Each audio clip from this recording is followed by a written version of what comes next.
Well, hello friends, welcome to Freedom Homestead. My name is Tangi, and if you are new around here, thank you so much for hanging out with us in our kitchen today. We are still in the process of trying to get things done. We're updating the kitchen, and yeah, it's still pretty much a mess. But we're working around it and have been for about a year. So that's just how it goes around here sometimes. Okay, so again, thank you so much for hanging out with us today. Today we are making soup as part of the Soup Timber collaboration being hosted by the lovely and wonderful Miss Leanne over at the Mennonite Farmhouse. And I have really been enjoying this collaboration and cannot wait to try some of these soups, especially the ones that I can cook on my wood stove, which we fired up for the first time today, literally. You know, it's the cool weather is finally here. It's starting to feel like fall, but it will just for a few days. And then it'll go right back into being, you know, blazing hot like it usually is here in Kentucky. So today for you guys, I am making a broccoli and potato soup. And we really love this recipe, and what I love about it, not only is it comforting and delicious, but there's different variations where you can make this either slow or you can make this quick. I work from home full time, so I'm a busy mom, and so quick, yummy, homemade recipes are the way to go these days. Okay, so without further ado, I'm gonna show you what I put in this quick soup, and I'm gonna show you how quickly it comes together. It's quite awesome. The secret to this is I am using today canned potatoes. I have been saying for a long time that I was going to can potatoes. I finally did it and I love it. It will forever be a staple in my pantry. If you don't have canned potatoes, then you can use hash browns. If you have some frozen hash browns, like the cubed ones, even the shredded ones would work.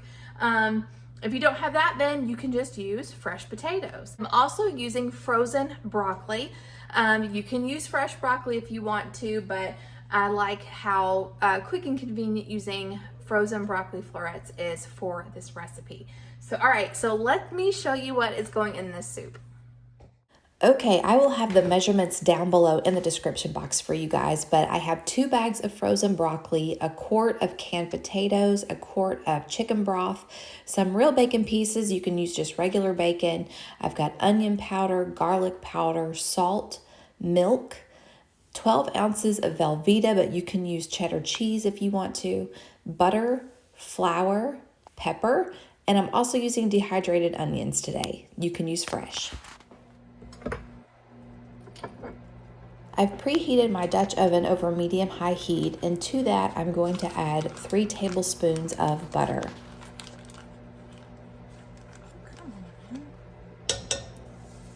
To the melted butter, I'm going to add a couple of tablespoons of my dehydrated onion, but you can use fresh if you want to.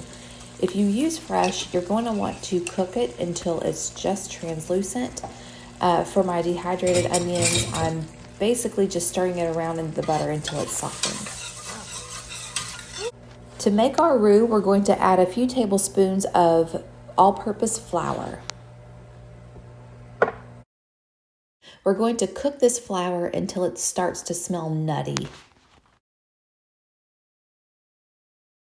A couple of minutes later, our flour is light brown and has a wonderful smell. So now I'm adding a few cups of milk. I'm whisking the roux and the milk together so that the flour and butter smooth out and it's not lumpy. And as it cooks, it starts to thicken the milk into a wonderful sauce. As everything starts to thicken, I start adding my seasonings. I add the garlic, the onion, a pretty hefty pinch of salt, and black pepper. A little note about the black pepper. Some friends of ours just got back from Belize and they got this for us from a pepper farm. Pretty cool. After the roux has cooked for a couple of minutes, I'm now adding my chicken stock. This is a whole quart. We'll continue to whisk and cook until the sauce is thick. So now to this, I'm gonna go ahead and turn my heat down.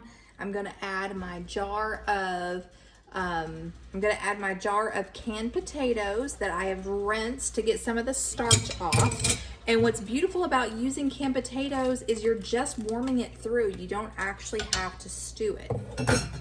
I'm going to use my potato masher just to kind of break them up a little bit. I'm not really mashing them per se. I'm just breaking it up into really small pieces. Let's see, I still have some big chunks in there, but I mostly have some small chunks. And now to this, we're gonna add our broccoli that we have steamed, and I've got it over here draining. And you really want to make sure that you're using the broccoli florets. If you're using the frozen, if you get broccoli cuts, you're gonna end up with mostly stems. These are already cut up really small, so we're just gonna stir that in. That looks super duper good. And again, we're just heating this through.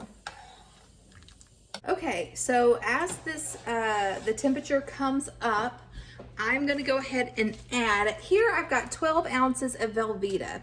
Now, I was hoping to use just regular block cheese, but it got eaten. So we're just gonna make do with what we have. And 12 ounces should be plenty. It's not gonna be super duper cheesy, but you'll still be able to taste it. I do have probably about, I don't know, maybe 3 ounces of cheddar cheese over there, and I'm just gonna shred that and we can use that to put on, you know, just a little garnish on our soup. And that's just gonna get stirred in to melt. So I'm just gonna add some real bacon pieces, just to add a little bit of smokiness. I'm not gonna use all of this because we want some to go on top of our individual servings. But if you don't have bacon, if you have ham, that would be really good. Or you don't have to add anything like that at all. Put the lid on and let it simmer for a few minutes, and then we'll come back and check on it and stir it. We just want that Velveeta to melt.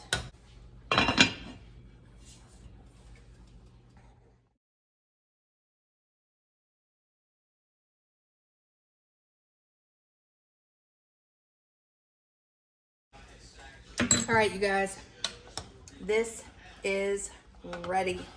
So good, so rich, so creamy, hearty, comforting. It literally will check all the marks on your soup list. All right, guys, there she is. I hope y'all can see that. It is super good. And what I love about this recipe, like I said in the beginning, are there so many different variations that you can make that will save you time in the kitchen. Or if you want to do it low and slow, you can do that too. So let's get a little taste, shall we? I already know it's going to be good. This is one of my favorite soups to make. You guys have to try this recipe. I mean, I would dare say that this is as good, if not better, than Panera. I mean, prove me wrong. It's super good, hearty, easy, quick to throw together, perfect for cold nights, perfect for cold, busy nights. Pair this with your favorite crusty bread or roll, and you have a wonderful, comforting meal. So that is my soup. I hope you guys give it a try. Let me know in the comments if you do. And don't forget to check the description box for the playlist as well as the details to the giveaway that Leanne is doing over at the Mennonite Farmhouse. You guys definitely want in on this. You need to watch all the videos, comment on all the videos. It's a good time and it's good soup. Today you get a twofer. Miss Tiffany over at Mud and Mascara Homestead is also bringing a soup recipe today, so be sure to head on over there and check her out.